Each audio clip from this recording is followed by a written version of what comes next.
À tous, donc me revoici pour une nouvelle vidéo. Donc je vais vous parler des produits coiffants. Donc je vais faire le tour d'horizon de tous les produits coiffants qu'on peut trouver. Je ne parlerai pas des marques, je parle vraiment des produits en tant que tels, pas des marques spécifiques.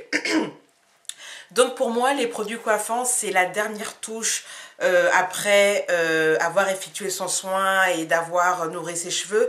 Donc pour ma part, je pense que le choix du produit coiffant se fait selon l'objectif voulu et aussi par la texture. Oui, la texture, tout simplement parce que je sais que beaucoup de filles n'aiment pas qu'on parle de texture, mais je pense que le choix d'utilisation de tel produit coiffant par rapport à un autre se fait aussi par la texture. Exemple, le gel.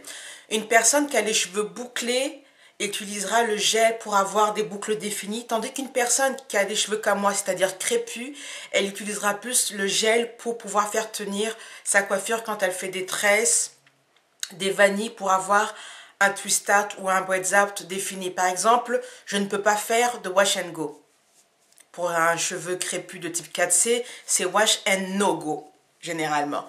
Donc, oui, les textures sont très importantes. Vous avez certains produits coiffants qui auront tendance à nourrir le cheveu, c'est l'hydratation, et pour d'autres textures, tout simplement l'alourdir, le salir plus vite. Donc, voilà pourquoi je dis que les textures sont quand même ont un rôle très important sur le choix du produit coiffant qu'on prendra ou qu'on utilise pour nos cheveux.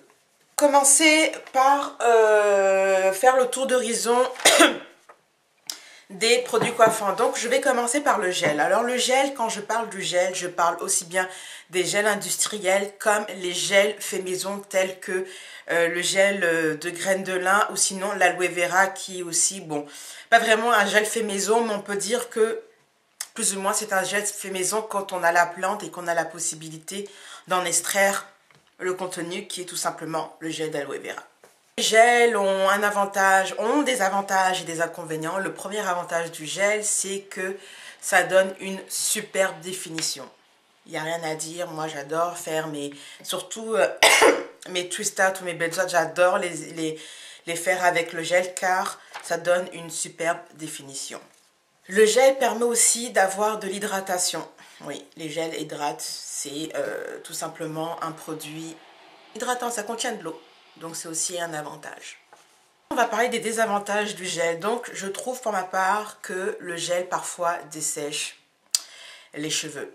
Aussi, le gel permet une superbe définition, mais en même temps, certains gels ont tendance à donner un effet cartonneux. Je ne sais pas si c'est français, mais certains gels donnent cette espèce d'effet cartonneux. Donc, certaines personnes vont aimer, d'autres ne vont pas aimer. Pour moi, ce n'est pas un problème, mais c'est selon les choix des gens. Donc pour moi, c'est pas un problème parce que ça veut dire que mes cheveux sont bien définis et je sais que mon twist out ou mon braids out va durer plus longtemps, malgré l'effet cartonneux. Si le gel ne permet pas de brillance, j'ai remarqué que généralement on met le gel mais il n'y a pas de brillance. Je dirais pas que le cheveu est terne, mais quand on utilise du gel et qu'on ne met rien par-dessus, je trouve que les cheveux manquent de brillance. Donc ça peut être aussi un inconvénient.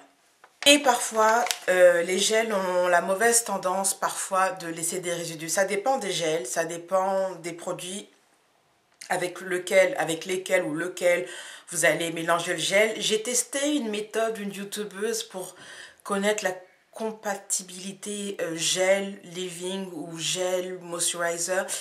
Sa méthode ne marche pas très bien, mais je pense qu'un de ces quatre, je vais parler de cette méthode, peut-être que certaines personnes, ça va les aider, mais en tout cas, pour le moment, j'ai pas l'impression que ça marche réellement sur mes cheveux. Mais bon, bref, je repasserai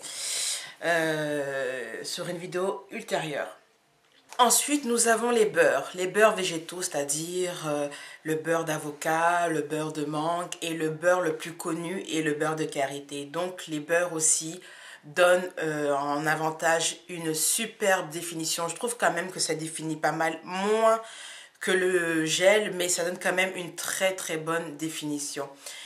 Le beurre permet aussi de sceller l'hydratation, c'est-à-dire que vous hydratez vos cheveux et puis vous mettez du beurre et l'hydratation reste. aussi, donc c'est aussi un avantage. Il est à la fois produit nourrissant et produit coiffant. Donne de la brillance aussi, ça donne de la brillance. Donc en mettre un tout petit peu, sinon ça devient un inconvénient, mais mettre un tout petit peu de beurre, votre beurre de choix, votre beurre maison, fait maison, et vous avez un peu de brillance. D'ailleurs, c'est une très bonne idée quand vous utilisez par exemple du gel. Comme je disais, le gel ne donne pas de brillance, donc le fait de mettre un tout petit peu de beurre de karité ou de beurre de mangue ou de beurre d'avocat ou de beurre de coco, ça vous permettrait d'avoir un peu de brillance, voilà. Les désavantages des beurres végétaux, c'est que ça salit vite le cheveu, ça le rend poisseux. Quoi d'autre encore comme désavantage? Et ça peut aussi alourdir le cheveu. Par exemple, si vous avez une texture fine, enfin pas de texture fine, si vous avez un grain fin, malheureusement, les beurres végétaux auront tendance à vous alourdir les cheveux. Et selon ce que je regarde sur YouTube, il y a des filles qui disent que le fait d'avoir le cheveu alourdi, les filles qui ont des cheveux fins disent que le fait d'avoir des cheveux alourdis, ça étouffe aussi leurs cheveux. Donc c'est aussi un inconvénient d'utiliser les beurres végétaux. Donc maintenant on va parler des pommades. Donc petit rappel de ce que c'est une pommade, parce que dans le commerce vous allez voir plein de produits qu'on appelle pommades, et puis quand vous retournez le produit pour regarder les ingrédients, vous vous rendez compte que c'est tout simplement soit un beurre, soit une crème, mais absolument pas du tout une pommade. Donc ce que c'est une pommade, ce que c'est une pommade, ouais, ce que c'est une pommade, je crois que c'était français mais pas trop sûr. Donc une pommade est tout simplement un beurre mélangé avec une cire d'abeille, cire de riz, n'importe quelle cire que vous retrouvez sur le marché. C'est une pommade gras, cire, c'est-à-dire gras et humectant. Donc les pommades ont les mêmes propriétés que les beurres, c'est-à-dire que non seulement vous scellez votre hydratation, mais en même temps, ce que les gens ne savent pas, c'est que les cires sont des humectants, c'est-à-dire que ça conserve l'hydratation et en même temps ça le scelle. Donc ça a deux propriétés, sceller et conserver l'hydratation du cheveu. Permet aussi une définition assez identique à l'utilisation des beurres végétaux et donne de la brillance, voilà. Et les inconvénients malheureusement sont les mêmes qu'avec les beurres végétaux, c'est-à-dire que ça salit extrêmement rapidement les cheveux quand c'est mal dosé. Et ça peut alourdir les cheveux. Un autre inconvénient des cires, surtout quand les cires sont mélangées avec en plus de la glycérine, c'est que l'été, par exemple à Montréal, on a des étés super humides et le problème avec les pommades contenant de la glycérine, c'est que ça ne donne pas de définition. Ça va conserver l'hydratation, ça va tellement bien conserver l'hydratation que vous allez tout le temps avoir l'impression d'avoir les cheveux humides.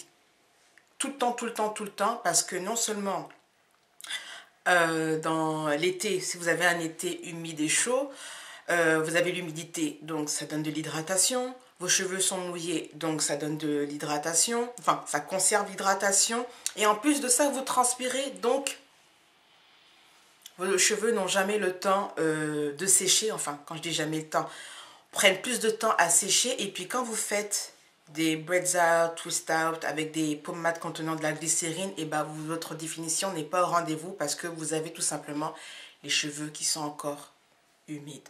Voilà. Ensuite, il y a les crèmes. Les crèmes coiffantes qu'on appelle soit pudding ou soit custard. Ok? Ça peut être Kinky Curly Custard qui ressemble plus à un gel qu'autre chose. Vous avez le Curly Pudding de Miss Jessie. Vous avez le Curl Defining Pudding de Elesta QP.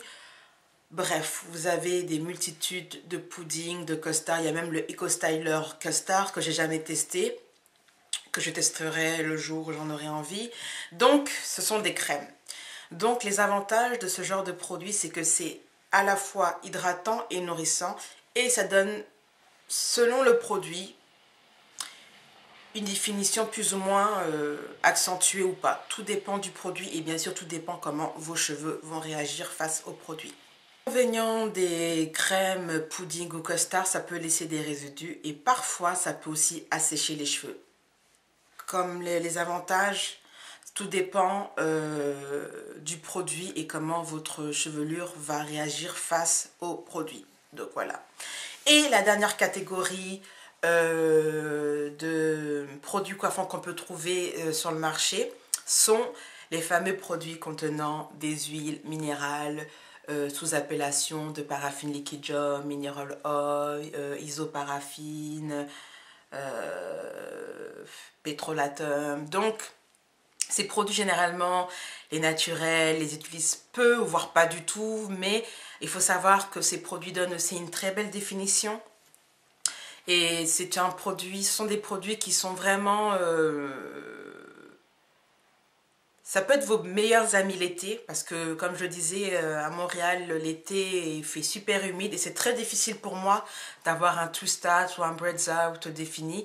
Et la Vasine a la possibilité, me donne en tout cas des définitions et conserve aussi l'hydratation de mes cheveux l'été. Donc oui, je sais que généralement les gens ne veulent pas utiliser ce type de produit, mais je vous assure que l'été, surtout les étés humides, ça peut être votre meilleur ami. Et les inconvénients des huiles minérales, c'est que malheureusement, ça salit vite le cheveu, ça l'alourdit, ça l'étouffe même. Et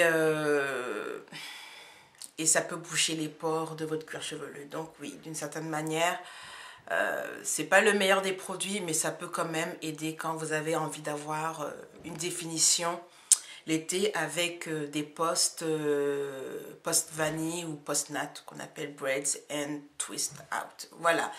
Donc voici le tour d'horizon des produits coiffants que vous pouvez trouver sur le marché avec leurs avantages et les inconvénients. Si de votre côté vous connaissez d'autres produits coiffants, je dis bien type de produits coiffants, pas des marques bien sûr, laissez-moi soit une vidéo response ou laissez-moi un commentaire pour me dire ce que vous connaissez.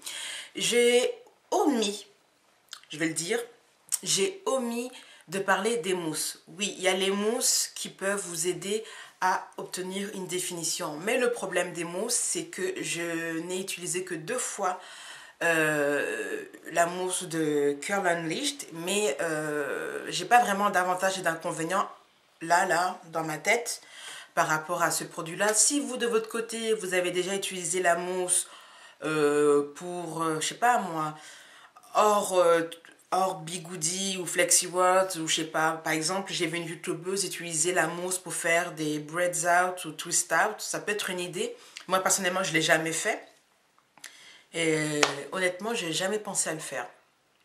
Je suis trop abonnée à mon gel ou à mon beurre de karité ou mon beurre de menthe pour faire mes braids and twist out.